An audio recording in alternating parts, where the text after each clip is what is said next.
देवेंद्र फडणवीसांनाही माहिती आहे, BJPलाही माहिती आहे की यातून मिळणार काय नाही आहे, परंतु उत्तर भारतीय मतदारांना खुश करण्याचा हा त्यांचा प्रयत्न आहे। मला खात्री आहे की उत्तर भारतीय लोकही हुशार आहेत, त्यांना कळतं आहे की त्यांच्याबरोबर राजकारण होतं आहे आणि त्यांचा वापर फक्त राजकारणासाठी होतो आहे। म्हणजे हे कुठेतरी हिंदी उत्तर भारतीय यांच्या बाबतीत चर्चा करतात आणि मग महाराष्ट्र नवनिर्माण सेना आणि हिंदी भाषिक यांच्यात वाद होतो आणि त्याचा संपूर्ण फायदा हा भारतीय जनता पक्षाला होतो।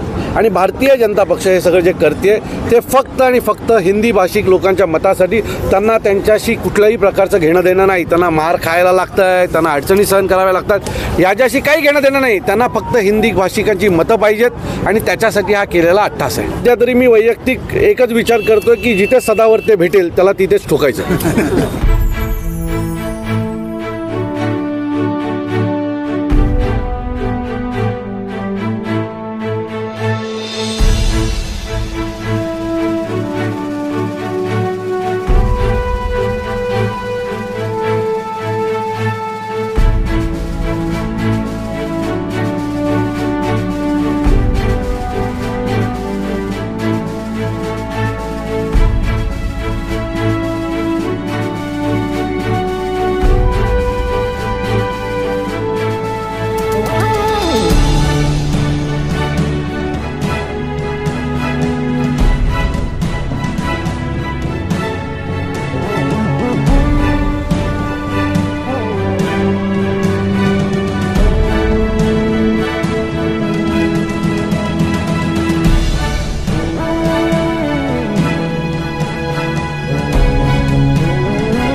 नमस्कार, मैं हूं अवधेश और आप देख रहे हैं बॉन्डर इंडिया टीवी। इस समय हम खड़े हैं छत्रपति शिवाजी महाराज के स्मारक के नीचे, जहां पे सैकड़ों की तादाद में यहां पे मनसे के कार्यकर्ता और पदाधिकारी यहां पे उपस्थित हैं। मैं आपको बता दूं कि मनसे नेता अविनाश जाधव के मार्गदर्शन में और मीरा भाईंदर शहर अध्यक्ष संदीप राणे के नेतृत्व में आज यहाँ पे सैकड़ों लोग मनसे में पक्ष प्रवेश कर रहे हैं। आइए बात करते हैं अविनाश जाधव से, उन्होंने पत्रकारों से बात करते हुए क्या कहा और शहर अध्यक्ष संदीप राणे ने पक्ष प्रवेश करताना मला स्वतःला आनंद झाला, कारण आजचा पक्ष प्रवेश हा छत्रपती शिवाजी महाराजांच्या पायथ्याशी झालेला आहे आमचा।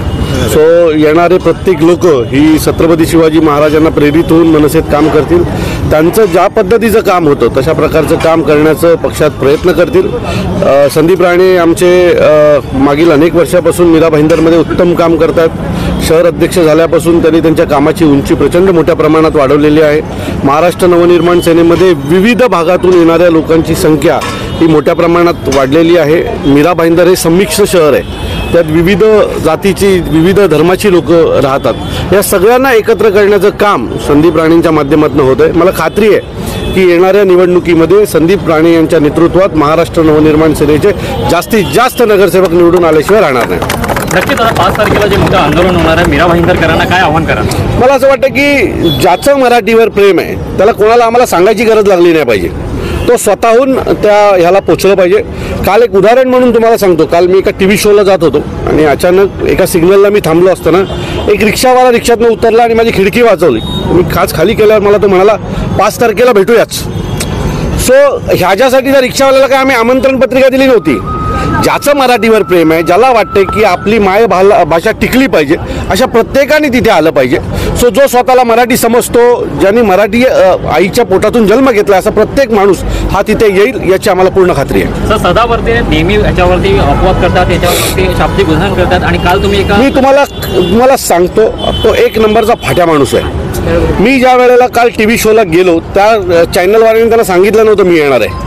जसं त्याने मला पाहिलं तसं तो कुठे पळू आणि कुठे नाही अशी त्याची गती झाली आणि त्याने लगेच त्याच्या ड्रायव्हरला गाडी पाठच्या दरवाजाला लावायला सांगितली आणि तो पळून गेला। म्हणजे अक्षरशः सदावर्ते पळून गेला. महाराष्ट्र ज्या वेळेला महाराष्ट्र सैनिक समोर येतात त्यावेळेला त्याची हीच गती पुढेही होणार आहे. TV चॅनलवर कुठल्या तरी कोपऱ्यात बसून बडबड करणं आणि महाराष्ट्र सैनिकाच्या समोर बसून बडबड करणं यात फरक आहे हो. जर तो तिथे काय बडबडला असता तर त्याला तिथेच हाणला असता काल मी. तर माहिती आहे की महाराष्ट्र सैनिक काय आहेत, त्याला TV चॅनलवर जी काय बडबड करायची त्या करू द्या. ज्या दिवशी हाताला लागेल आमच्या कोणाच्याही त्या दिवशी सदावर्तेच्या डोळ्यातला चष्मा हा त्याच्या डोळ्यात नसून गुडघ्यावर लावलेला असेल. त्यांना येणाऱ्या निवडणुकीमध्ये उत्तर भारतीय जी लोक आहेत त्यांचं मतदान हवं आहे. देवेंद्र फडणवीसांनाही माहिती आहे, BJPलाही माहिती आहे की यातून मिळणार काय नाही आहे, परंतु उत्तर भारतीय मतदारांना खुश करण्याचा हा त्यांचा प्रयत्न आहे. मला खात्री आहे की उत्तर भारतीय लोकही हुशार आहेत. त्यांना कळतंय की त्यांच्याबरोबर राजकारण होतंय आणि त्यांचा वापर फक्त राजकारणासाठी होतोय. म्हणजे हे कुठेतरी हिंदी उत्तर भारतीय यांच्या बाबतीत चर्चा करतात आणि मग महाराष्ट्र नवनिर्माण सेना आणि हिंदी भाषिक यांच्यात वाद होतो आणि त्याचा संपूर्ण फायदा हा भारतीय जनता पक्षाला होतो. आणि भारतीय जनता पक्ष हे सगळं जे करते ते फक्त आणि फक्त हिंदी भाषिक लोकांच्या मतासाठी. त्यांना त्यांच्याशी कुठल्याही प्रकारचं घेणं देणं नाही. त्यांना मार खायला लागतं आहे, त्यांना अडचणी सहन कराव्या लागतात, याच्याशी काही घेणं देणं नाही. त्यांना फक्त हिंदी भाषिकांची मतं पाहिजेत आणि त्याच्यासाठी हा केलेला अट्टास आहे. देवेंद्र फडणवीस आणि साहेब जे भेटले त्याच्यानंतर उद्धव ठाकरे आणि आम्ही एकत्र मोर्चा काढायचं ठरवलं आहे. त्यामुळे अशी कुठलीही चर्चा मागे पडलेली नाही किंवा कुठल्याही चर्चेत कुठलाही व्यत्यय नाही. परंतु आत्ता जे महाराष्ट्राच्या समोर मोठं प्रश्न जे आहे ते मराठी भाषा टिकवणं, मराठी संस्कृती टिकवणं हे आहे आणि त्याच्यासाठी आम्ही एकत्र आलेलो आहे. तुम्हाला खात्रीने सांगतो की तुम्ही एवढा मोठा मोर्चा आज तगायत भारताच्या इतिहासात पाहिला नसेल. एवढा मोठा मोर्चा हा मराठी माणसाचा मोर्चा निघेल आणि याची दखल संपूर्ण जगभरात घेतली. बघा, सन्माननीय राजसाहेबांचे विचार आज आपल्यासमोर फार मोठ्या प्रमाणामध्ये आज दिवसेंदिवस तुमच्या TVच्या चॅनलच्या माध्यमातून दिसतंय की लोक आज बोलायला लागलेत. लक्षात घ्या, लोक बोलत नव्हती. आज 2-4 महिन्यापासून लोक बोलायला लागले. ह्याचा अर्थ कुठे ना कुठे तो आतमधला जो लावा होता ना तो बाहेर निघतो आहे. सन्माननीय राजसाहेबांचे विचार लोकांना पटत आहेत. तुम्ही बघत असाल आमच्या इथे या ठिकाणी आदिब्य आलेले आहेत. हे स्वतः मुस्लिम समाजाचे आहेत. त्याचबरोबर आमचे UP बंधू आहेत मनोज गिरी, त्याचबरोबर पारेख मॅडम आहेत. हे असे असंख्य लोक जे राजसाहेबांवर प्रेम करणारे आज मीरा भाईंदर भरपूर आहेत. त्यांचे विचार पटत आहेत. आजपर्यंत गव्हर्नमेंटने जी कामं केली, योजना कुठल्या आणल्या, कुठल्या फसव्या होत्या, त्या सगळ्या लोकांच्या समोर आहे. तर मला वाटतं आता सन्माननीय राजसाहेबांच्यावर एक विश्वास आहे. सन्माननीय राजसाहेबांना मुख्यमंत्री जर बनायचं असतं ना तर शेपूट हलवून मुख्यमंत्री पण झाले असते. लक्षात घ्या, पण ते झाले नाहीत. ह्याचा अर्थ समजून जा. त्यांना जर स्वतःचा मुलगा जर अमित साहेब असतील, त्यांना जर निवडून आणायचं असेल तर त्यांच्यासाठी काही मोठी गोष्ट नव्हती. पण त्यांच्या मनामध्ये एक आणि तोंडामध्ये एक असे काही तसंच आहे.